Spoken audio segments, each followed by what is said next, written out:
Hello friends, welcome back to our channel. Friends, ఈ వీడియోలో మనం ఈరోజు అన్ని న్యూస్ పేపర్లో వచ్చినటువంటి ఇంపార్టెంట్ ఎడ్యుకేషన్ అప్డేట్స్తో పాటు చాలా ముఖ్యమైనటువంటి కరెంట్ అఫైర్స్ కూడా రావడం జరిగింది. సో వాటన్నిటి గురించి వన్ బై వన్ ఈ వీడియోలో అయితే చూద్దాం. సో వీడియో చూస్తున్న ప్రతి ఒక్కరు వీడియోని ఖచ్చితంగా లైక్ చేయండి. డైలీ 1 to 2 hours వర్క్ చేసి దాదాపుగా 8 న్యూస్ పేపర్ చదివి ఇన్ఫర్మేషన్ మీకు అందించడం జరుగుతుంది. చాలామంది మన వీడియోస్ని ఫాలో అవుతున్నారు కానీ లైక్ చేయట్లేదు. ఖచ్చితంగా లైక్ చేయండి. ఈ వీడియోకి అయితే నేను 1000 లైక్స్ ఎక్స్పెక్ట్ చేస్తున్నాను. సో ఇది ఎవరికైతే యూజ్ ఉంటుందో వారికి షేర్ చేయండి. అదేవిధంగా సబ్స్క్రైబ్ చేసుకొని చూడండి. రెగ్యులర్గా మీకు జాబ్ అప్డేట్స్ అంతాయి. మన ఛానల్కి సంబంధించిన టెలిగ్రామ్ గ్రూప్లో కూడా జాయిన్ కాండి.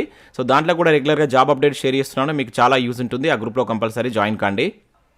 ఫ్రెండ్స్, మన ఛానల్ ద్వారా గ్రూప్ 4కి సంబంధించినటువంటి ఆన్లైన్ టెస్ట్ సిరీస్ అనేది మన యాప్లోకి తీసుకురావడం జరిగింది. దీనికి సంబంధించినటువంటి ప్రశ్నలు తెలుగు మరియు ఇంగ్లీష్ మీడియంలో అయితే ఉంటాయి. టాపిక్ వైజ్గా 100 టెస్టులు అయితే ఉన్నాయి. సో దాంతోపాటుగా 5 గ్రాండ్ టెస్టులు ఉన్నాయి. ఇంకా అదే కాకుండా గ్రూప్ 1, గ్రూప్ 2కి యూజ్ అయ్యేటువంటి, గ్రూప్ 3కి యూజ్ అయ్యేటువంటి ఎకానమీ టెస్ట్ సిరీస్ కూడా మన యాప్లో అయితే అందుబాటులో ఉంది. ఇంకా గ్రూప్ 1 ప్రిలిమ్స్కి సంబంధించినటువంటి టెస్ట్ సిరీస్ కూడా మన యాప్లో అయితే ఉంది.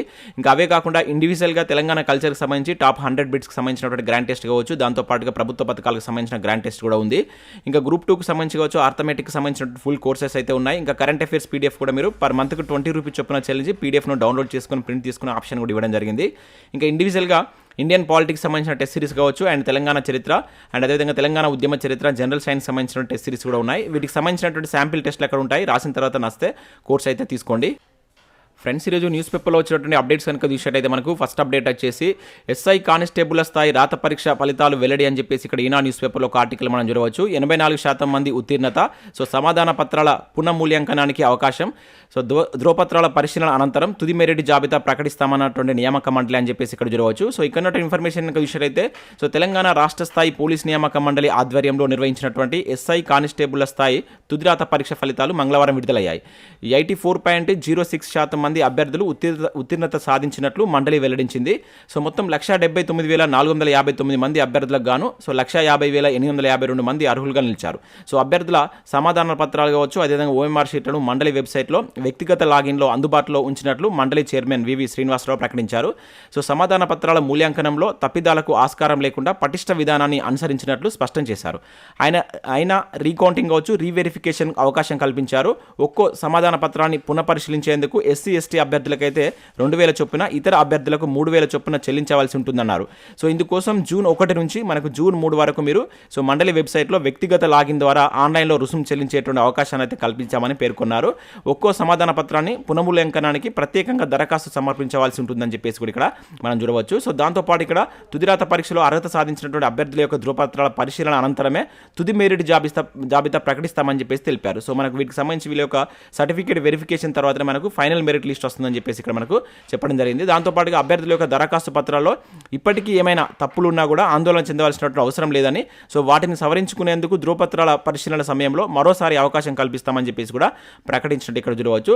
సో సివిల్ విభాగంలో కానిస్టేబుల్ అభ్యర్థుల సత్తా అంటే ఇక్కడ ఇచ్చారు. సో మనకు ఓవరాల్గా ఈ ఏదైతే సివిల్ విభాగంలో కానిస్టేబుల్ ఉద్యోగాలకి ఎక్కువ పర్సెంటేజ్ ఉత్తీర్ణత సాధించినట్లు ఇక్కడ మనం దీన్ని చూసి అయితే అర్థం చేసుకోవచ్చు. సో ఇది మనకు కానిస్టేబుల్ ఉద్యోగాలకు సంబంధించిన అప్డేట్. సో మీకు కీ చూసుకున్న తర్వాత మార్క్స్ ఎన్ని వస్తున్నాయి అనేది కింద కామెంట్ చేసేటువంటి ప్రయత్నం చేయండి. అంతకుముందు మార్క్స్కి ఇప్పటికి ఏమైనా మార్క్స్ తగ్గాయా పెరిగాయా అనేది కూడా కింద కామెంట్ చేసేటువంటి ప్రయత్నం చేయండి, వీడియోని లైక్ చేసి. ఇక నెక్స్ట్ విషయంలో అయితే ఇక్కడ ప్రశ్నపత్రాల లీకేజ్ కేసులో 37 మంది డిబార్ అంటే ఇక్కడ ఒక ఇంపార్టెంట్ అప్డేట్ చూడవచ్చు. సో భవిష్యత్తులో పరీక్షలు రాయనీయకుండా నిషేధం, TSPSC కీలక నిర్ణయం అని చెప్పేసి ఇక్కడ ఒక అప్డేట్ చూడవచ్చు. సో ఇక్కడ ఇన్ఫర్మేషన్ అయితే మనకు తెలంగాణ రాష్ట్ర స్థాయి పబ్లిక్ సర్వీస్ కమిషన్ TSPSC ప్రశ్నపత్రాల లీకేజ్ వ్యవహారంలో అనూహ్య మలుపు తిరిగింది. సో ఈ వ్యవహారంపై నమోదైనటువంటి కేసులో ఒకవైపు ప్రత్యేక దర్యాప్తు బృందం సిట్ దర్యాప్తు కొనసాగిస్తుండగానే కమిషన్ కీలక నిర్ణయం తీసుకుంది. సిట్ ఇప్పటి వరకు అరెస్ట్ చేసినటువంటి 37 మందిని డిబార్ చేస్తున్నట్లు మంగళవారం ప్రకటించింది.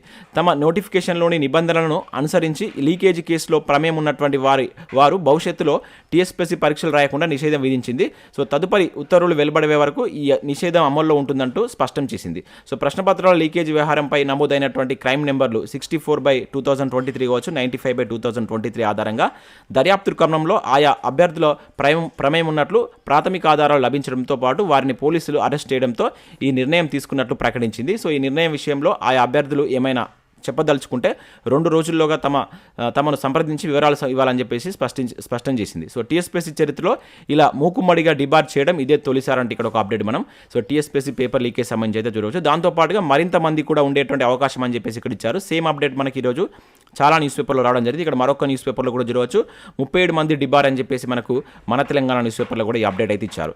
ఇక నెక్స్ట్ విషయంలో అయితే ఇక్కడ స్టాఫ్ నర్స్ ఉద్యోగాలకు సంబంధించిన ఒక అప్డేట్ చూడవచ్చు. స్టాఫ్ నర్స్ పరీక్ష ఎప్పుడు అనేటువంటిది ఇక్కడ ఇచ్చారు. సో ఇక్కడ నోటిఫికేషన్ ఇచ్చి 5 నెలలు పరీక్షా తేదీ ప్రకటించినటువంటి సర్కారు కోచింగ్ తీసుకొని మరీ సిద్ధమైనటువంటి నర్సులు పరీక్ష ఉంటుందో లేదని ఆందోళన అని చెప్పేసి ఇక్కడ చూడవచ్చు.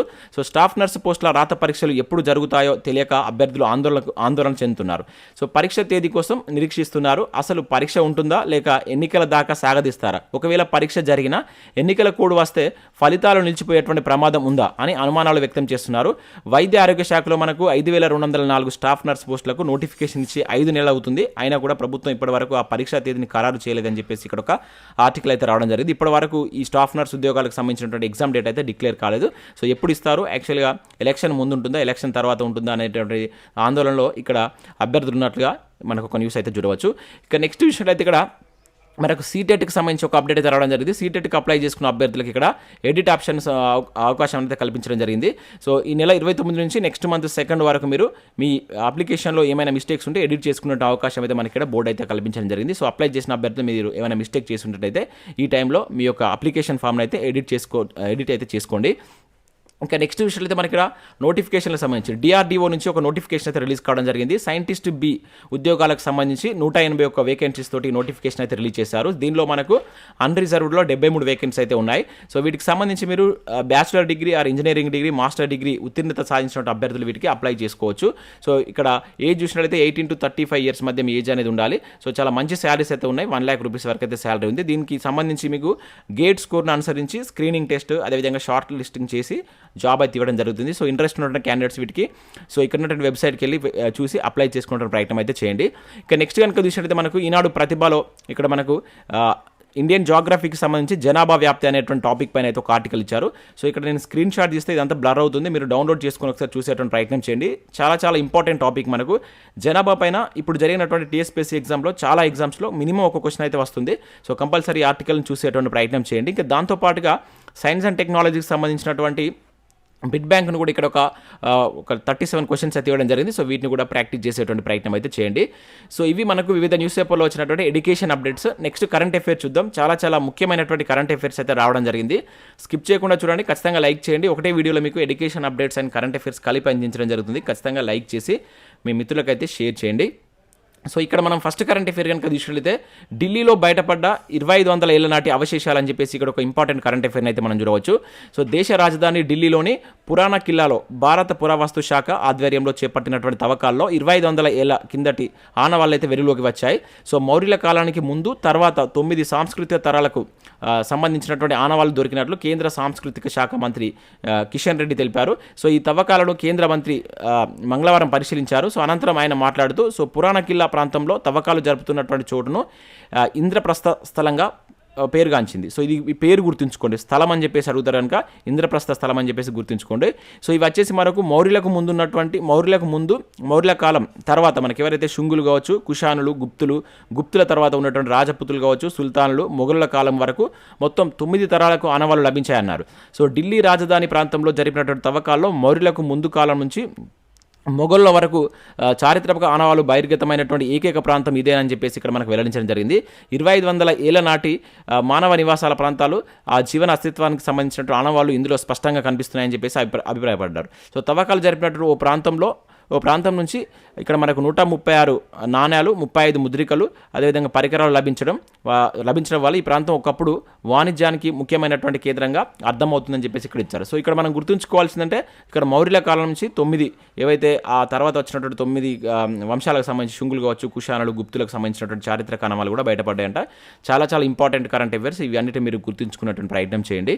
ఇంకా నెక్స్ట్ చూసినట్లయితే ప్రపంచ స్టాక్ మార్కెట్లో మనకు 5వ స్థానం అని చెప్పేసి ఇక్కడ ఒక కరెంట్ అఫైర్ చూడవచ్చు.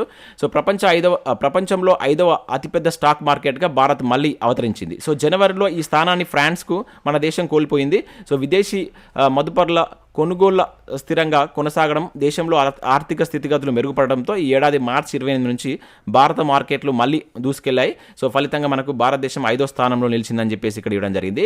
సో ఇక్కడ మనకు ఈ స్టాక్ మార్కెట్ విలువలో తొలి 5 దేశాలు కనుక మనం అబ్జర్వ్ చేసినట్లయితే అమెరికా ఫస్ట్ ప్లేస్లో ఉంది, దాని తర్వాత చైనా, తర్వాత జపాన్, తర్వాత హాంకాంగ్, తర్వాత ఇండియా, ఫ్రాన్స్. సో ఇట్లా వరుస క్రమాన్ని కూడా గుర్తించమని చెప్పేసి క్వశ్చన్ అడగడానికి ఛాన్స్ ఉంటుంది కనుక సో మన భారత్ ఏ పొజిషన్లో ఉంది అండ్ ఫస్ట్ 3 ఉన్నటువంటి దేశాలను కూడా మనం గుర్తుంచుకోవాల్సి అయితే ఉంటుంది. చాలా ఇంపార్టెంట్ ఇది కూడా. ఇక నెక్స్ట్ విషయం అయితే మనకి అంతరిక్ష కేంద్రంలోకి ప్రవేశించినటువంటి చైనా తొలి పౌర వ్యోమగామి అని చెప్పేసి ఇక్కడ ఒక కరెంట్ అఫైర్ మనం చూడవచ్చు. సో చైనా మంగళవారం విజయవంతంగా 3 వ్యోమగాములను రోదసీలోకి పంపింది. సో వారిలో దేశ తొలి పౌర వ్యోమగామి కూడా ఉన్నారు. సో భూమికి 400 కిలోమీటర్ల ఎత్తులోని తమ అంతరిక్ష కేంద్రంలోకి ప్రవేశించారు. ఇది చైనా అంతరిక్ష కార్యక్రమంలో సో కీలక ముందడుగు అని చెప్పేసి ఇక్కడ చూడవచ్చు. సో 3 వ్యోమగాములు ఇక్కడ షెంజౌ 16 వ్యోమనౌకలో రోదసిలోకి పయనమైనట్లు ఇక్కడ మనం అయితే గుర్తుంచుకోవాల్సి అయితే ఉంటుంది. వాళ్ళు వెళ్ళినటువంటి వ్యోమనౌక పేరు కూడా అడగడానికి ఛాన్స్ ఉంటుంది. సో దీనిలో ప్రయాణించినటువంటి ఎవరైతే ఈ పౌర వ్యోమగామి ఉన్నాడో అతని పేరు కూడా గుర్తుంచుకోవాల్సి అయితే ఉంటుంది. గుయ్ హచావో అనేటువంటి పర్సన్ చైనా తొలి పౌర వ్యోమగామిగా అయితే గుర్తింపు పొందడం జరిగిందండి. ఈ పేరు గుర్తుంచుకోండి. సో చైనాకు సంబంధించినటువంటి తొలి పౌర వ్యోమగామిగా ఇతను రికార్డు సృష్టించడం జరిగింది. సో వాటిని ఇక్కడ మనం గుర్తుంచుకోవాల్సి ఉంటుంది. ఇక నెక్స్ట్ చూసినట్లయితే హిమాచల్ సీజేగా జస్టిస్ రామచంద్రరావు ప్రమాణం అని చెప్పేసి ఇక్కడ చూడవచ్చు. సో మనకు హిమాచల్ ప్రదేశ్ హైకోర్టు 28వ ప్రధాన న్యాయమూర్తిగా జస్టిస్ ఎంఎస్ రామచంద్రరావు మంగళవారం ప్రమాణ స్వీకారం చేసినట్టు ఇక్కడ చూడవచ్చు. సో ఆ రాష్ట్ర రాజ్భవన్లో జరిగినటువంటి కార్యక్రమంలో గవర్నర్ శివ్ ప్రతాప్ శుక్లా ఆయనతో ప్రమాణం అయితే చేయించారు. సో ముఖ్యమంత్రి సుఖ్వీందర్ సింగ్ సుఖ్వు ఈ కార్యక్రమంలో పాల్గొన్నట్లు ఇక్కడ మనం గుర్తుంచుకోవాల్సి అయితే ఉంటుంది. ఇది హిమాచల్ ప్రదేశ్కి సంబంధించినటువంటి ఒక అప్డేట్. ఇక నెక్స్ట్ చూసినట్లయితే జడ్జీలపై దుష్ప్రచారం కోర్టు ధిక్కరణ అంటే ఇక్కడ చూడవచ్చు సుప్రీంకోర్టు స్పష్టీకరణ. సో మనకు సామాజిక మాధ్యమాల ద్వారా జడ్జీలపై అపనిందలు మోపడం కావచ్చు, వారి యొక్క వ్యక్తిత్వానికి కళంకం ఆపాదించేలా దుష్ప్రచారాలు కనుక చేయడం తగదని సర్వోన్నత న్యాయస్థానం స్పష్టం చేసింది. సో జిల్లా జడ్జీలపై అవినీతి ఆరోపణలు చేసినటువంటి కేసులో మధ్యప్రదేశ్ హైకోర్టు విధించినటువంటి 10 రోజుల జైలు శిక్షను రద్దు చేయాలంటూ ఓ వ్యక్తి దాఖలు చేసుకున్నటువంటి పిటిషన్ సుప్రీంకోర్టు ధర్మాసనం తోసిపుచ్చినట్లు ఇక్కడ చూడవచ్చు. సో అది కూడా ఒక కోర్టు ధిక్కరణ కిందకే వస్తుందని చెప్పేసి ఇక్కడ ఒక అప్డేట్ అయితే మనం చూడవచ్చు. సో కోర్టు ధిక్కరణ గురించి తెలిపేటువంటి సుప్రీంకోర్టు మన రాజ్యాంగంలో ఏ ఆర్టికల్ తెలుపుతుంది అనేది కింద కామెంట్ చేసేటువంటి ప్రయత్నం చేయండి. చాలా చాలా ఇంపార్టెంట్. కోర్టు ధిక్కరణకు సంబంధించి మనకు ప్రీవియస్లో క్వశ్చన్స్ కూడా అడిగారు. సో ఇక్కడ ఎవరైతే జడ్జిల పైన సామాజిక మాధ్యమాల్లో ఇష్టం వచ్చినట్లుగా పోస్టులు పెట్టడం అటువంటిది కూడా కోర్టు ధిక్కరణ కిందకే వస్తుందని చెప్పేసి కూడా ఇక్కడ మనకు ఒక అప్డేట్ అయితే రావడం జరిగింది. ఇక నెక్స్ట్ చూసినట్లయితే సాత్విక్ చిరాగ్ జోడీకి కెరీర్ బెస్ట్ 4వ ర్యాంక్ అని చెప్పేసి ఇక్కడ ఇచ్చారు. హెచ్ఎస్ ప్రణయ్కి 8వ ర్యాంక్. సో 15వ ర్యాంక్లో కొనసాగుతున్నటువంటి పీవీ సింధు అని చెప్పేసి చూడవచ్చు. ఇక్కడ మనకు బీడబ్ల్యూఎఫ్ ర్యాంకింగ్స్ అయితే రిలీజ్ కావడం జరిగింది. సో కెరియర్లో వీళ్ళిద్దరికి సాత్విక్ చిరాగ్ చెట్టి కావచ్చు, అదేవిధంగా ఇది సాయిరాజుకు కెరియర్లోనే బెస్ట్ ర్యాంక్ అయితే రావడం జరిగింది. 4వ ర్యాంక్లో వీళ్ళు నిలిచినట్టు ఇక్కడ మనం ఒక అప్డేట్ అయితే చూడవచ్చు. సో ఇవి మనకు వివిధ న్యూస్ పేపర్లో వచ్చినటువంటి ఎడ్యుకేషన్ అప్డేట్స్, అదేవిధంగా కరెంట్ అఫైర్స్. సో వీడియో నచ్చినట్లయితే లైక్ చేసి మీ మిత్రులకైతే షేర్ చేయండి. సో మన టెలిగ్రామ్ గ్రూప్లో జాయిన్ కావాలనుకున్న వాళ్ళు సో మీ యొక్క టెలిగ్రామ్లో సెర్చ్ బార్లో SJTutorial అఫీషియల్ అని చెప్పేసి మీరు సెర్చ్ చేసినట్టయితే మీకు ఈ విధంగా అయితే లోగో వస్తుంది. ఇక్కడ గ్రీన్ కలర్ లోగోను కన్ఫర్మ్ చేసుకున్న తర్వాత మీరు టెలిగ్రామ్లో జాయిన్ కాండి. సో దాంతోపాటుగా సో మన యాప్ను అయితే డౌన్లోడ్ చేసుకోండి. దానిలో మీకు రాబోయేటువంటి అన్ని పోటీ పరీక్షలు యూజ్ అయ్యేటువంటి కంటెంట్ అయితే ఉంది. యాప్ లింక్ కింద డిస్క్రిప్షన్లో ఉంటుంది. సో ప్రతి ఒక్కరు యాప్ను డౌన్లోడ్ చేసుకొని చెక్ చేయండి. సో లింక్ కింద డిస్క్రిప్షన్లో ఉంటుంది. Thanks for watching. Thank you everyone.